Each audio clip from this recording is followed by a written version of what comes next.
을 펴게 되었고 여전히 며느리 노릇 중에 있는 아줌마입니다. 제게는 친부모만큼이나 은인인 시모가 한 분 계십니다. 다들 결혼을 하게 되면 시모와 적이 된다지만 저에게 시모는 완전 다른 의미의 존재인데요. 시모가 안 계셨다면 아마 제가 이 사연을 쓸 수 있는 여유도 없었을 겁니다. 시모 덕분에 이혼을 할 수 있었고 시모 덕분에 새 삶을 살게 된 저의 고군분투 사연을 들려드리고 싶어서 찾아왔어요. 세상에 저런 가정도 있구나 생각하며 넓은 아량으로 제 글을 봐주셨으면 좋겠습니다. 어린 나이에 시집을 간 저는 결혼한 지 얼마 되지 않아서 친정아빠를 잃었습니다. 친정엄마는 제가 아주 어릴 적에 뇌경색으로 먼저 돌아가신 걸로 알고만 있었어요. 엄마를 전혀 기억하지 못할 나이였기에 아빠가 말해준 이야기로만 엄마의 이미지를 상상하곤 했죠. 친정아빠는 저를 데리고 아주 어렵고 가난하게 살았습니다. 돌아가실 때 제게 물려주는 재산은 없었지만 그렇다고 빚을 남기지도 않았어요. 아빠가 그렇게 악착같이 밤낮을 일했던 건 아무것도 줄 게 없는 제게 빚만큼이라도 물려주지 않기 위해서였을 겁니다. 저는 당연히 의무교육은 받고 컸지만 대학 같은 건 생각지도 못했고 20살이 되자마자 고깃집 알바를 해서 돈을 벌어야 했습니다. 그걸 친정아빠가 굉장히 미안했어요. 저에게만이라도 가난 때문에 피해보게 하는 일은 없도록 만들고 싶었다는데 저는 대학을 못 간 것이 친정아빠 탓이라고 생각하지 않아요. 대학은 제가 공부를 더 열심히 했다면 장학금을 받고 기숙사에 들어가 다닐 수 있는 부분이지 않습니까? 제 능력이 그만큼 대단하지 못해서 대학 못 가게 된 것이라 친정아빠 탓을 한 적이 없었거든요. 그래서 한 번씩 술 마시면 자책하는 아빠에게도 아빠 탓 아니라고 달래주었네요. 저는 나이 20살까지 크면서 한 번도 아빠에게 집안 환경에 대해 불평을 한 적도 없습니다. 아빠의 감사한 노력 덕분에 저는 가난 속에서 허덕이며 컸다는 느낌도 못 받았고요. 그런데 딱 한 번 제 인생을 탓하고 후회를 했던 일이 있었는데요. 그게 바로 결혼이었습니다. 예나 지금이나 저에게 결혼은 도려내고 싶은 경험이었어요. 결혼을 했을 때 그런 생각을 많이 했던 것 같습니다. 내가 만약 돈 많은 집 딸이었다면 좀 더 똑똑하고 현명하게 클 수 있지 않았을까? 나를 만만하게 보고 접근하는 사람들이 없지 않았을까 하는 생각들이요. 저는 고깃집 알바를 하면서 거기에 사장님과 결혼을 하게 되었는데요. 사장님은 당시 30대의 젊은 남자였습니다. 저랑은 9살 차이가 났어요. 당시 사장은 알바생들 중 저와 유독 친하게 지냈거든요. 그 이유가 제가 다른 알바생처럼 짧게 일하다 그만두는 알바생이 아닌 실하고 길게 일해주는 알바생이었기 때문이었죠. 그래서 저를 더 동생처럼 잘 챙겨주기도 했습니다. 집에 가서 먹으라고 남는 고기를 포장해주기도 하고 제 형편을 알기 때문에 한 번씩 비싼 고기도 포장해서 친정아빠랑 같이 먹으라고 건네기도 했어요. 어머 사장님, 이건 너무 많아요. 그리고 이거 비싼 거잖아요. 저는 삼겹살이면 돼요. 전 진짜로 삼겹살이 더 좋아요. 저희 아빠가 삼겹살에 소주 먹는 걸 진짜 좋아하거든요. 삼겹살까지 더 챙겨가면 되겠네. 너한테 주는 건 하나도 안 아까우니까 가져가.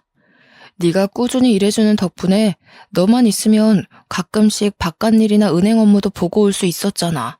이거 준다고 내가 금방 손가락 빨게 되는 건 아니다. 나도 넉넉하니까 챙겨주는 거지. 처음엔 마냥 공짜라는 생각에 좋아라 했는데 나중에 되니까 민폐가 아닌가 싶더라고요. 그래서 결국 사장님한테 돈을 지불하려고 했는데 사장님이 정색하면서 우리 사이에 돈을 왜 주고받냐고 하대요. 그러면서 하는 말이 사실 저한테 이성으로 관심 있기도 해서 챙겨주는 거라고 하는 거 아니겠어요? 장사 때문에 제대로 밖에서 만나볼 시간도 없었지만 그래도 내가 꽤 괜찮은 놈이거든?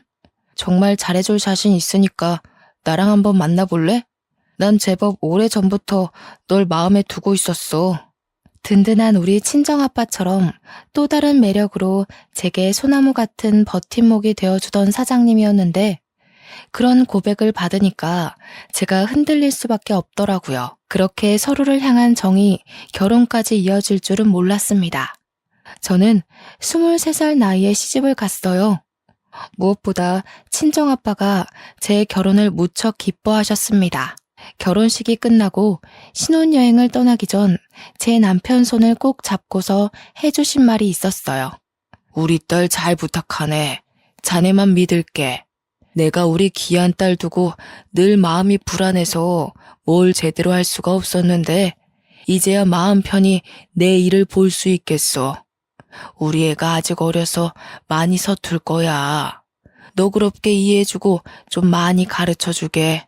곧 자라는 애니까 많이 보듬어주고 또 힘든 게 있어도 말을 잘 안 할 때가 많아. 자네가 먼저 알아봐주고 다독거려줬으면 좋겠어. 물론입니다. 그런 건 전혀 걱정 안 하셔도 돼요. 장인어른께선 걱정 마시고 앞으로 편하게 일 보시면 되세요. 한 번씩 꼭 인사드리러 갈게요. 신혼여행 다녀오고 나서도 들릴 테니까 약속 잡으시면 안 돼요? 그날 친정아빠가 제게는 별다른 말 없고 그냥 아빠 딸로 태어나게 해서 미안하다는 말만 했습니다. 무슨 그런 말을 하냐고 타박을 했더니 아빠가 그냥 웃기만 하면서 안아주더라고요. 정말 사랑하는 아빠지만 그래도 포옹을 해본 건 그날이 처음이었어요. 그리고 그게 아빠와 마주한 마지막 시간이었다는 걸 상상도 하지 못했죠. 저희는 가게를 매니저한테 맡기고 한 달 동안 신혼여행을 즐겼습니다. 남편이 아시아 일주를 해보고 싶다고 해서 한 달을 바쁘고 알차게 보냈어요. 솔직히 제 인생에서 가장 화려한 날들이긴 했습니다. 그리고 신혼여행을 마치고 한국으로 귀국을 한 날 저는 공항에 마중 나온 친척들에게 친정아빠가 돌아가셨다는 얘기를 듣게 되었어요. 친정아빠는 제 결혼식 일주일 전에 췌장암 말기 판정을 받았다고 했습니다. 친척분들이 다들 저한테 알리고 늦게라도 치료를 시작하자고 했으나 친정아빠가 가망 없는데 돈 쓰고 싶지 않다고 또 제게 짐이 되기 싫다고 하면서 끝내 저한테 알리기를 거부하셨다고 해요. 그 소리를 듣고 친척들과 함께 정신 놓고 달려간 곳은 병원이 아닌 빈소였습니다.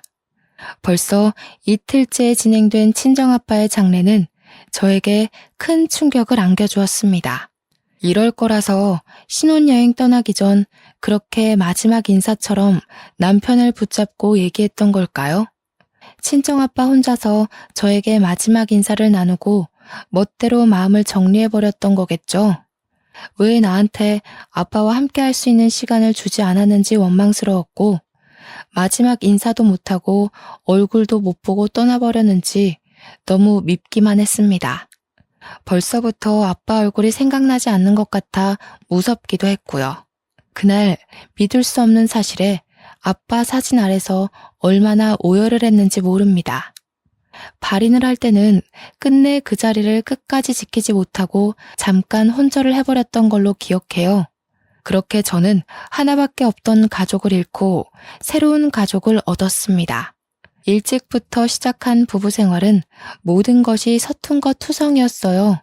빨래나 아빠가 사놓은 반찬으로 밥만 먹었지 살림이라고 해봤자 자취생 수준 정도로만 할 줄 아는 게 다였거든요. 그래도 친정아빠의 조언 덕분인지 남편이 제게 괜찮다고 차차 배워나가면 된다고 많이 위로해 주었습니다.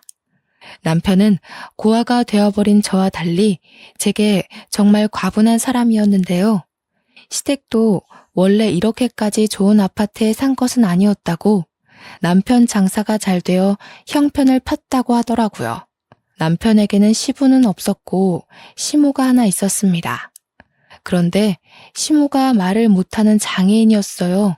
과거에 시부모님 차량에 물이 빠지는 사고가 있었는데 그 충격으로 시모가 말을 잃었다고 하더군요. 시부는 그때 돌아가신 걸로 얘기 들었습니다. 걱정한 것과 달리 시모는 참 고우신 분이었어요. 말은 못하지만 제가 어린 나이에 고생하지 않길 바랬는지 늘 목에 걸고 있는 수첩에다가 그만 들어가서 쉬라는 말을 많이 적어서 보여줬습니다.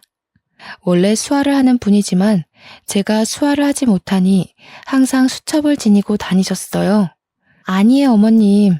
저도 얼른 배워서 남편 식사 제가 직접 차릴 수 있어야죠.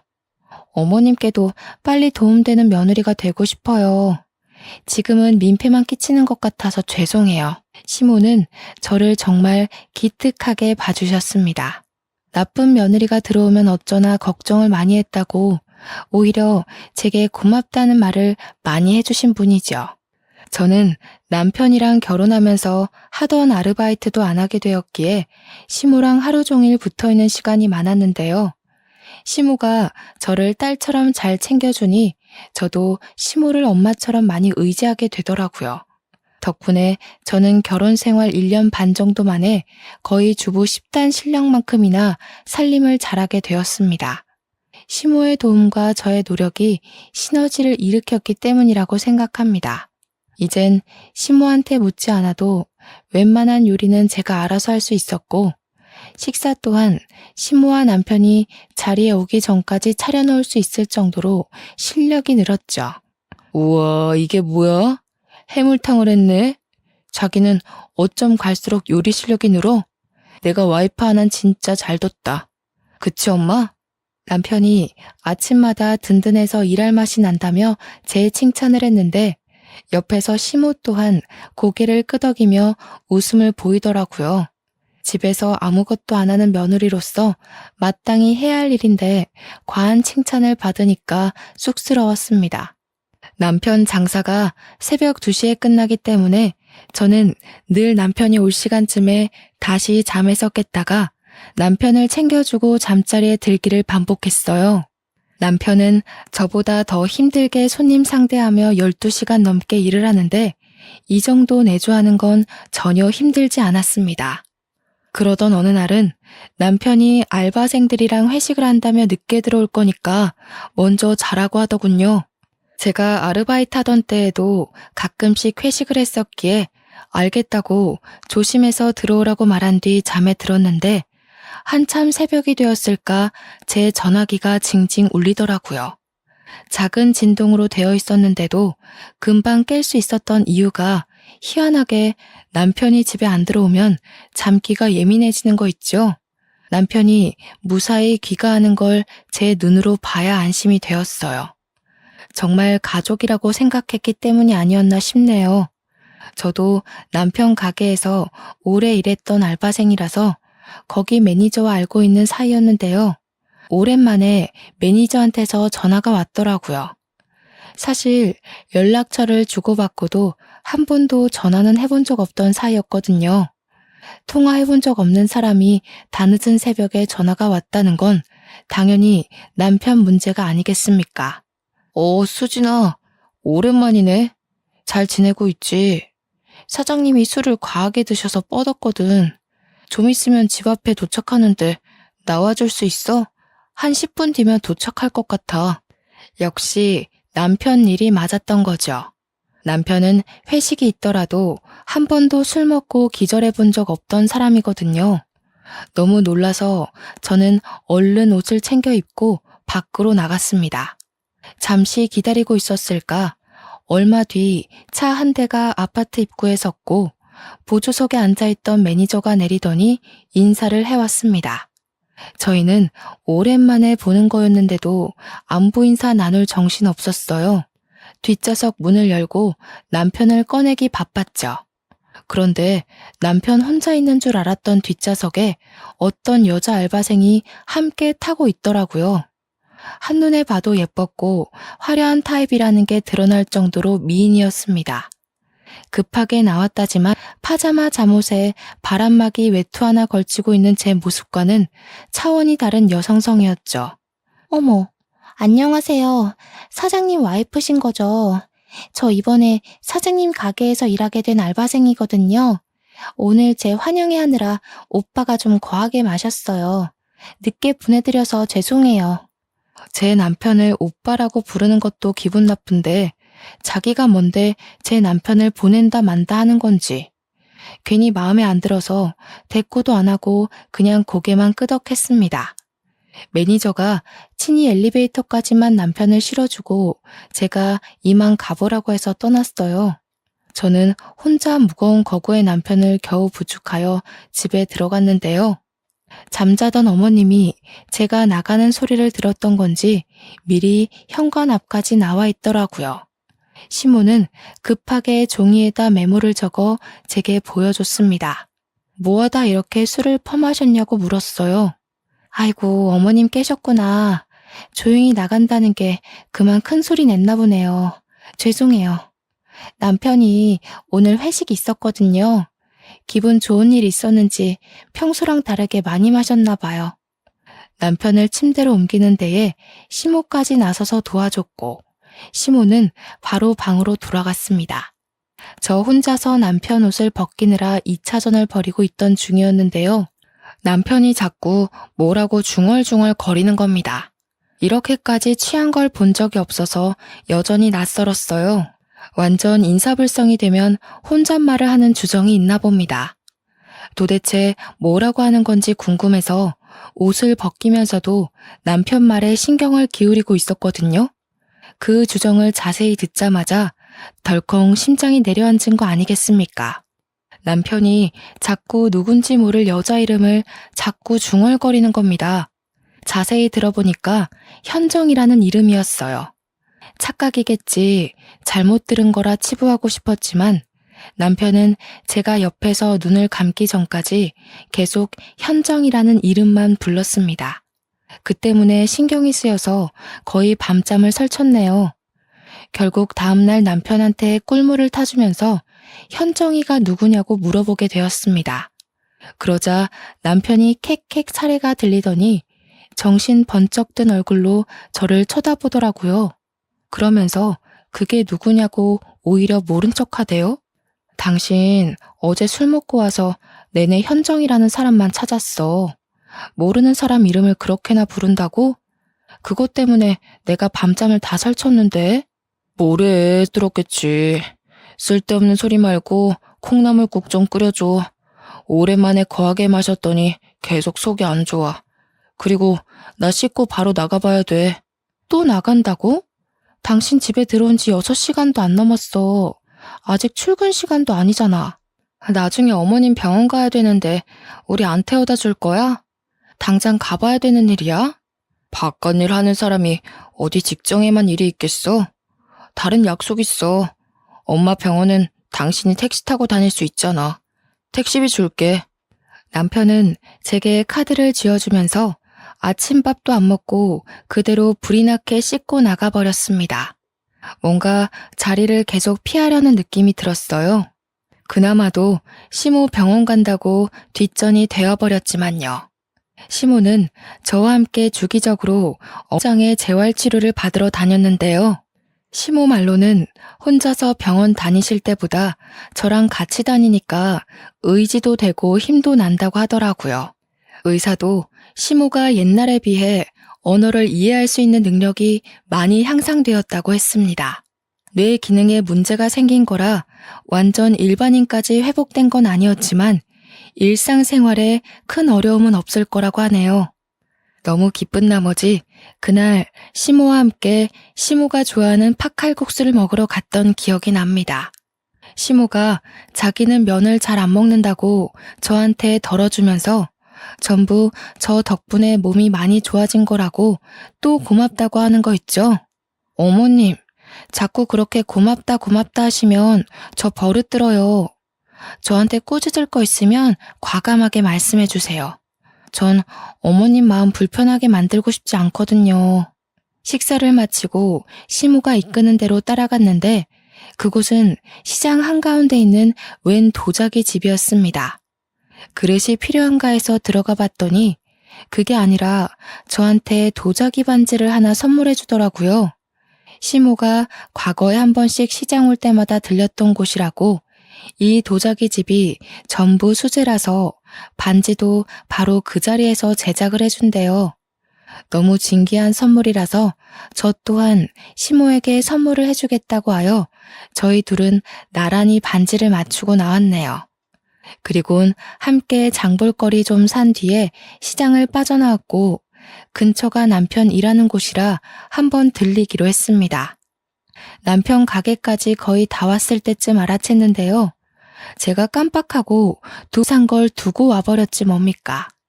시모한테 남편 가게 안에 들어가 있으라고 하고 급히 3분 거리의 시장으로 다시 돌아갔습니다. 금방 갔다가 왔더니 시모가 저한테 달려오고 있는 거 아니겠어요? 느닷없이 제 손을 붙잡아 당기며 집에 가려고 하더군요. 어머님, 어디 가세요? 남편 만났어요? 남편한테 고기 좀 얻어가려고 했는데. 잠깐만요. 제가 남편한테 빨리 말하고 올게요. 시모가 자꾸 제가 하는 말에 손사래만 치면서 계속 집에 가자고 당기는 겁니다. 그때 남편 가게를 앞을 그냥 지나치게 되었는데 스쳐가는 상태로 안을 슬쩍 봤거든요. 순간 제 눈에 무언가가 포착되었지 뭡니까. 손님 몇 없는 테이블 사이로 카운터 쪽에서 웬 남녀가 사이좋게 손을 맞잡으며 노닥거리고 있는 걸 똑똑히 본 거죠. 시모가 당기는 바람에 금세 지나쳤지만 온몸에서 반응하는 촉이 저를 불안하게 만들었습니다. 저는 결국 저를 꼭 잡는 시모와 실랑이를 벌이면서 시모를 놓고 가게로 돌아갔어요. 아니나 다를까 지난번 집 앞에서 본 여자 알바생과 남편이 휴대폰을 같이 보면서 키득거리고 있는 거 아니겠습니까? 그것도 완전 커플이 몸을 부대끼고 있는 모습처럼요. 저는 주변 사람들이 쳐다보건 말건 신경도 안 쓰고 냅다 소리를 질렀습니다. 여보! 하고 고함을 쳤더니 남편이 깜짝 놀라서 저를 발견했고 그대로 알바생을 밀치더라고요. 여자 알바생이 중심을 잃고 넘어지면서 엉덩이를 박았는데 금세 또 알바생을 부축하며 챙겨주었습니다. 그리고는 저한테 와서 우선 밖에서 얘기하자며 저를 끌고 가게를 나가려 했어요. 저는 그런 남편의 손길을 뿌리치면서 뭐하고 있었냐고 따졌습니다. 당신 설마 바람 피는 거야? 어제 당신 술 취해서 올 때 저 여자랑 같이 있었는데 그때부터 이런 짓 했니? 도대체 언제부터 이랬어? 시끄러워. 사람들 보잖아. 그리고 왜 연락도 없이 가게를 찾아와? 여기가 왔다 갔다 놀러 다니는 놀이터인 줄 알아? 쓸데없는 소리 말고 집에 가 있어. 집에 가서 얘기해. 내가 이대로 집에 가면 일이 더 커질 거란 생각은 안 해? 바람 핀 게 아니면 이 자리에서 해명을 해야지. 아, 저 여자가 현정이야? 당신이 술주정 부리면서 주구장창 불러제끼던 그 여자 맞지? 저는 남편을 밀치고 나가 그 여자 알바생한테 이름을 물었습니다. 알바생이 당황해서 말해주지 않고 있던 때에 어수선한 분위기에 주방에서 나온 매니저가 저를 발견하고 반갑게 인사를 하더군요. 그래서 제가 바로 매니저한테 여자 알바생 이름이 현 맞냐고 물어봤죠. 상황을 모르던 매니저는 당연히 고개를 끄덕였고 저는 그대로 남편을 째려봤습니다. 그때 시모가 허둥지둥 들어와서는 저를 잡아당기며 얼른 집에 가자고 또 재촉을 했는데요. 남편이 이번엔 시모한테로 화살을 돌리는 거 아니겠어요? 엄마, 내가 병원 갈 때 이쪽으로 지나다니지 말랬잖아. 미리 말해줬는데 그새 까먹었어? 하여튼 머리가 망가지니까 답답한 짓만 계속하네. 나만 속 터지지 나만. 남편이 언성을 높이자 시모가 남편한테 미안하다고 두 손을 싹싹 빌었습니다. 그러면서 시모가 다시 저를 끄집어 당겼어요. 그런데 곰곰이 생각해보니까 남편 말이 좀 이상하더라고요. 이쪽으로 지나다니지 말랬다고요?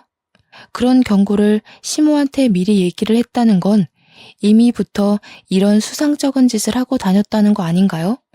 제가 그걸 눈치채고 다시 남편한테 따지고 물었더니 당황한 남편이 영업방해로 신고하기 전에 나가라고 협박을 하기 시작하더군요. 그러면서 저와 시모를 힘으로 몰아냈고 계단이 있는 것도 고려 안 한 채 무작정 밀어붙이는 탓에 시모가 발라당 바닥을 굴렀습니다.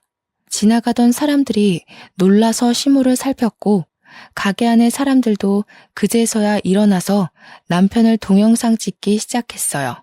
화가 잔뜩 난 저는 시모를 살펴주다가 들고 있던 두부로 냅다 남편 머리통을 후려쳤고 그걸로 모자라서 봉지에서 두부를 꺼내 남편한테 패대기를 쳐버렸어요. 뭘 잘했다고 네 엄마를 그렇게 사정없이 밀어버려. 유부남이 대낮에 사람들 보는 앞에서 바람피는 게 잘한 짓이야? 네가 그러고도 어머님 아들이라 말할 자격이 있어? 아이씨, 내 돈으로 먹고 자고 싸고 치료까지 받으면서 그럼 그건 누가 효도하는 건데? 이렇게까지 해줬으면 나머지는 당신이 며느리로서 해야 되는 거 아니야? 그러게, 내가 좋게 말할 때 집에 돌아갔으면 이 꼴은 안 당했을 거 아니야? 남편의 호통은 사람들의 주의를 모으기 충분했고 남편은 제 분에 못 이겨 우리를 내버려 두고서 가게의 깊숙한 곳으로 들어가 버렸습니다. 하는 수 없이 저는 시모를 챙겨 집으로 돌아왔는데 시모가 저한테 계속 미안하다고 계속 메모를 적어주더군요. 알고 보니 시모는 남편이 바람피고 있는 걸 진작에 알고 있었더라고요. 아들이란 이유만으로 또 며느리인 내가 상처받길 원치 않아서 모든 걸 모른 채 입 다물고 있었다고 자백했습니다. 어머님, 저 너무 화나요. 솔직히 어머님한테도 배신감 느끼고요. 차라리 다 말해주시지. 그럼 제가 어머님한테만큼은 이렇게까지 배신감 느끼지 않았을 거예요. 전 어머님 너무 좋아했는데 역시 핏줄 앞에선 진심도 아무 소용이 없네요. 저 혼자 어머님을 엄마로 생각했나 봐요. 하긴 아들보다 며느리가 좋은 시어머니가 어딨겠어요. 어머님, 저 때문에 부담스러우셨겠어요. 이젠 저한테 신경 끄셔도 돼요. 저도 그럴 테니깐. 그날 저는 결혼하고서 난생 처음 시모에게 상처 주는 말을 서슴지 않고 해버렸습니다. 시모가 저를 붙들고 미안하다고 사과를 했지만 용서를 받아주지 않고 외면을 했어요. 그렇다고 가진 돈이 없는 제가 바로 집을 나갈 수 있는 건 아니었습니다. 생계 때문에 당당하게 이혼하자는 소리도 꺼내지 못하고 이대로 남편과 냉전 상태만 유지했죠. 그러다 돈 없는 제가 끝내 이혼 결심을 한 계기가 생겼는데요. 바로 친정아빠의 첫 기일날이었어요. 남편과 사이가 안 좋더라도 장인어른 기일은 남편한테 알려줘야 할 것 같아서 막 일하러 출근한 남편한테 전화를 했거든요. 그런데 웬 여자가 받는 거 아니겠습니까?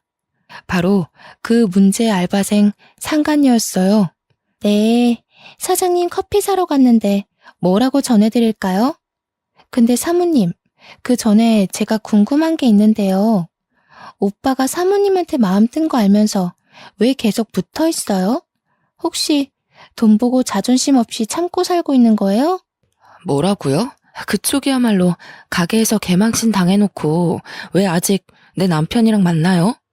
생각 똑바로 바뀐 사람이면 그 가게에서 일 그만둬야 되는 거 아닌가요? 어머, 설마 저랑 오빠가 그날 소동 때문에 사이가 틀어진 줄 알았어요? 순수하기도 하셔라. 사모님이 생각하시는 것보다 저랑 오빠 꽤 돈독한 관계예요. 특히 오빠가 저한테 푹 빠져있네요. 내 남편 돈 보고 붙어있는 건 내가 아니라 그쪽이겠죠. 얼마나 돈에 미쳐있으면 유부남을 꼬셔서 남의 가정을 파탄내요? 어린애라서 그런가? 사모님이 모르셔도 너무 모르신다. 세상에 돈이면 미치는 사람들 많아요. 돈이란 건 남녀 불문, 나이 불문, 국적 불문하고 굉장한 가치잖아요? 참, 그거 알아요? 사모님 한 번씩 혼자 장 보러 갈 때 이미 어머님한테는 여러 번 인사를 드렸어요. 상간녀 발언에 흔들리고 싶지 않았는데 결국 저는 마지막 말을 듣고서 심장이 내려앉아 버렸습니다. 그대로 전화를 끄는 저는 당장 시모방을 찾아가서 물었습니다. 그러니 시모가 죄인처럼 고개를 숙이면서 맞다고 수긍하더라고요. 제게는 그것이 정말 청청병력 같은 소식이었고 결국 저는 그 자리에서 이혼을 결심해버렸죠. 여기서 더 실망하게 된다면 저 어머님한테 해코지하고 싶을지도 몰라요. 어머님 변명 더는 안 듣고 싶으니까 메모 적지 마세요. 제가 이 집을 나가는 게 맞았어요. 가진 게 없어서 남편이랑 상간녀 소송할 돈이 없다는 게 진짜 너무 서럽네요. 그렇게 저는 남편에게 이혼을 요구했고 집을 나설 때 합의 이혼서에 도장을 찍었습니다. 제출은 시간 많은 제가 하기로 했고 남편은 저를 전혀 붙잡지 않았어요. 그날 제가 난리친 덕분에 남편 가게 이미지가 인터넷에서 소문이 쫙 나버리는 바람에 매출이 뚝 떨어졌거든요. 그래서 남편은 제 꼴을 진작에 보고 싶지 않아 했습니다. 이혼을 하게 되면 저는 남편보다 더한 가난을 얻게 되겠지만 몇 없는 짐과 재산 분할로 제게 떨어질 돈만 있는 걸로 만족하기로 하고 집을 나가게 되었어요. 제가 집을 나가는 당일 시모가 저를 방으로 불렀는데요. 솔직히 시모가 미워도 그동안 엄마라고 생각하고 믿고 의지했기에 시모를 두고 가는 것이 마냥 편치만은 않았습니다. 아니나 다를까 시모도 마찬가지였나 봅니다. 제게 밤새 쓴 것 같은 긴 내용의 편지를 건네더라고요. 그러면서 웬 검은 봉지 하나까지 챙겨주셨는데 그건 받지 않으려 했지만 시모가 무작정 제 가방에 쑤셔 넣었습니다. 시모를 향한 저의 진심은 절대 가짜가 아니었고 그렇기 때문에 받은 상처는 더없이 깊어서 시모가 챙겨주는 물건들이 달갑지 않더군요. 꺼내보지도 않고 그냥 집을 나와버렸습니다. 시모가 베란다에서 저를 내다보는 게 느껴졌지만 끝내 인사도 안 하고 돌아보지도 않았어요. 다시는 볼 수 없는 가족일 테고 좋게 작별하는 것도 아닌데 뭐하러 인사를 하겠습니까? 그렇게 제가 가장 먼저 찾은 곳은 결혼하기 전 친정아빠와 살던 곳이었습니다. 진작에 집을 팔긴 했지만 빈민촌이라서 아직 계약한 사람이 없더라고요.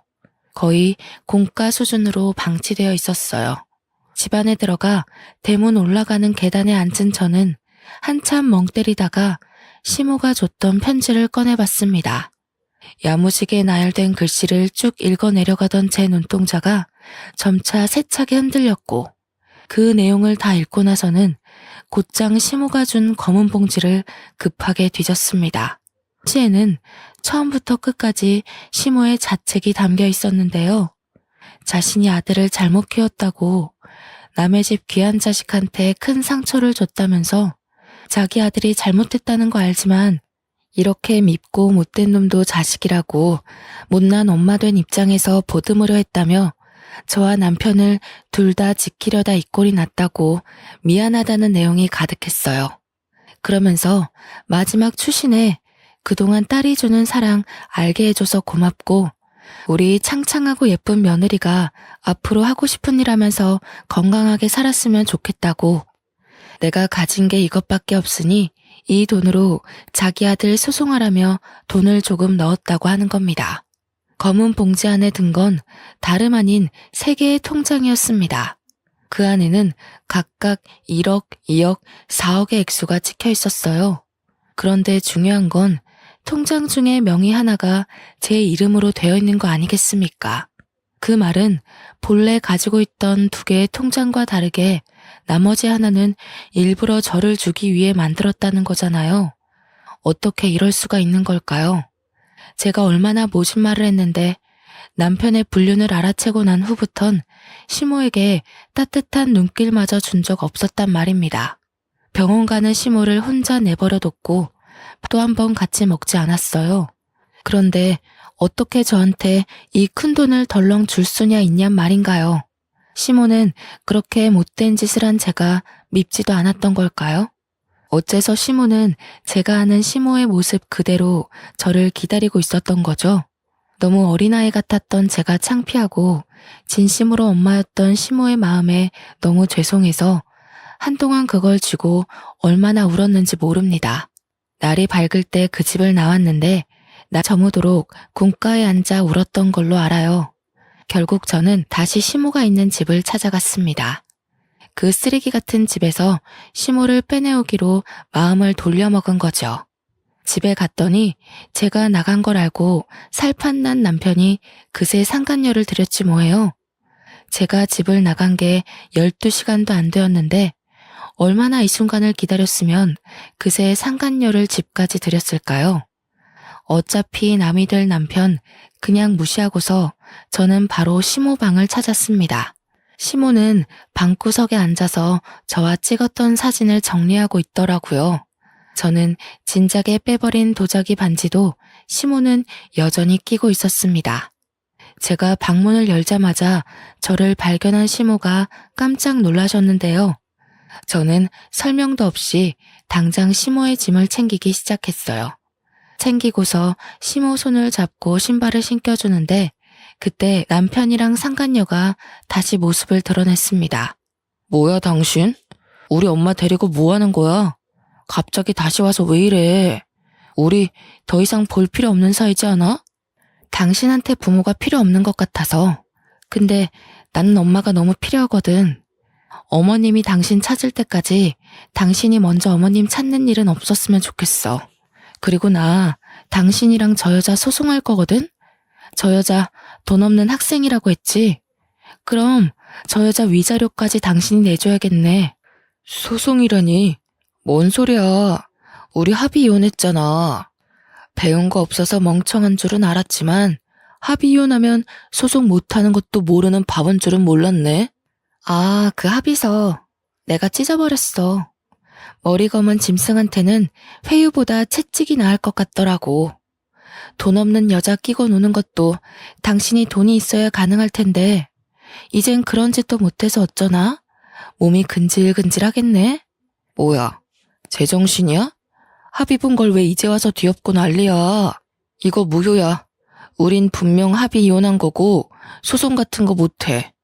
나야말로 소송하기 전에 다시 합의서 갖고 와. 내가 정말 궁금한 게 있어서 그러는데 당신 저 여자 데리고 살 생각이야?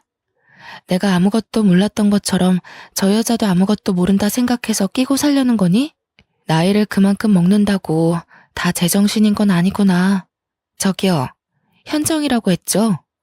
이제 그 남자 빈털털이 될 텐데 저 남자한테 돈 보고 접근한 거라면서요. 다른 남자 찾는 게 좋을 거예요.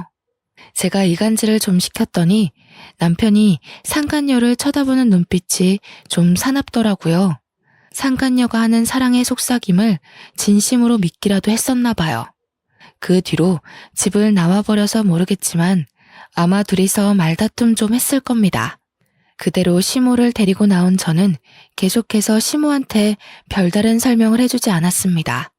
무작정 비싼 호텔로 가서 방을 잡았죠. 맨날 마트보다 시장을 전전하며 한 번도 사치를 부린 적이 없는데 그날만큼은 어머님과 함께 기분 전환할 수 있는 곳에 있고 싶었어요. 죄송해요 어머님. 어머님 뜻 안 물어보고 마음대로 모셔와서요. 다시 돌아가고 싶다고 해도 괜찮아요. 대신 오늘만은 저랑 같이 있어주세요. 호텔방에 들어와서야 저는 시모 앞에 고개를 숙이며 어리석었던 마음을 용서 빌었습니다. 제 말을 듣고 시모는 제 손을 꼭 잡아주면서 그러지 말라고 하더라고요. 그러면서 입모양으로 고마워 이 말 한마디를 하는데 내내 불안했던 제 마음이 사르르 풀려버렸지 뭡니까. 솔직히 무서웠거든요. 남편한테 그렇게 덤비면서도 어머님을 데리고 당당하게 나오면서도 잘못된 일을 저지르고 있는 것 같아서 조마조마했단 말이죠. 그런데 아니래요. 저더러 참 기특하게 잘했대요. 시모가 그렇게 말해주는데 두려웠던 마음이 싹 가시면서 눈물이 나더라고요. 아마 시모 품에서 몇 분을 엉엉 울었을 겁니다. 저는 시모가 준 용기로 끝내 남편과 상간녀를 소송하였습니다. 그리고 부동산을 돌아다니면서 시모와 함께 새로 살 작은 집을 구했어요. 남편한테 위자료 받은 게 생각보다 많아서 뭐라도 돈벌이를 해볼 시도를 할 수 있게 되었는데 시모가 저더러 기사식당 한번 해보지 않겠냐고 하더라고요. 제 요리 실력을 썩히기 아깝다고 작은 기사식당 하나 차려서 저렴하게 장사해보자고 권유를 하였습니다. 제가 어머님한테 요리를 배운 사람이니까 어머님 손맛도 당연히 장난 아니거든요. 그걸로 자리만 잡는다면 나쁘지 않게 살아갈 수 있을 것 같아서 저는 시모의 뜻을 따르기로 했습니다. 때문에 현재는 장사를 준비 중에 있어요. 언제까지 시모가 제 곁에 있을지 모르겠지만 만약 어머님이 다시 아들 곁으로 가고 싶다고 하면 그땐 정말 미련 없이 보내줄 생각이에요. 그러기 전까진 제가 엄마로 모시면서 병원 치료를 계속 함께 다닐 예정이고요.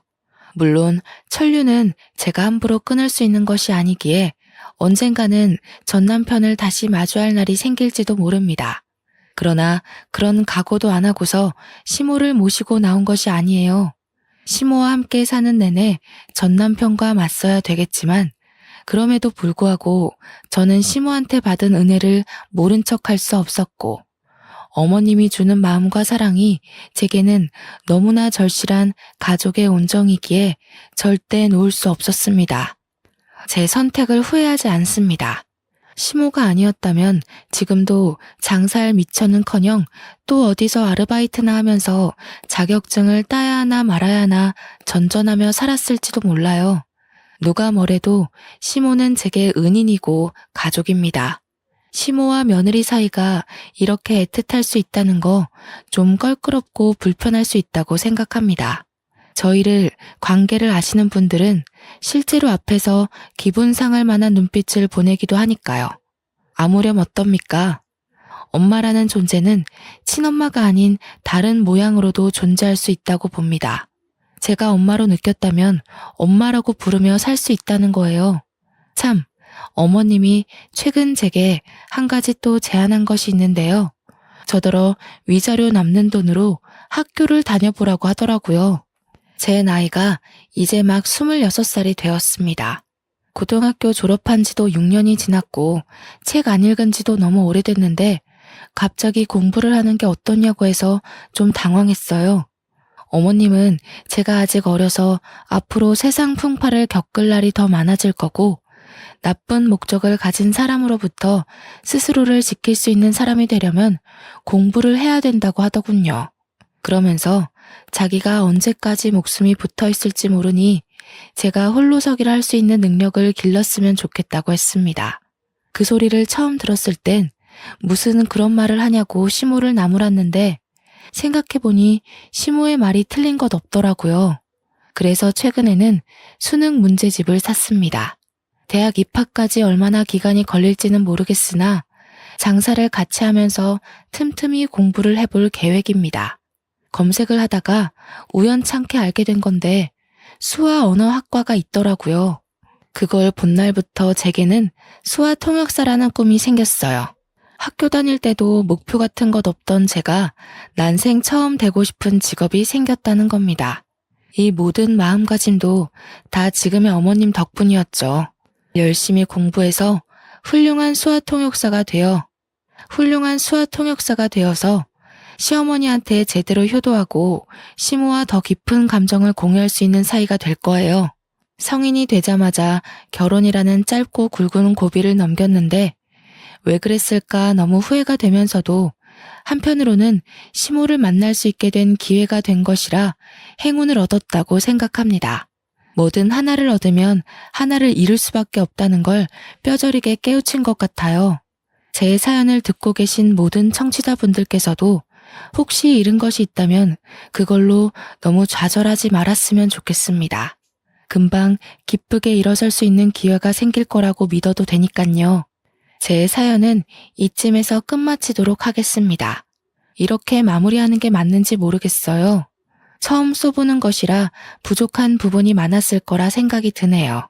뭐든 역시 처음은 서툴 수밖에 없나 봅니다. 그럼에도 불구하고 시간 내서 얘기를 들어주신 모든 분들께 감사 인사를 전합니다.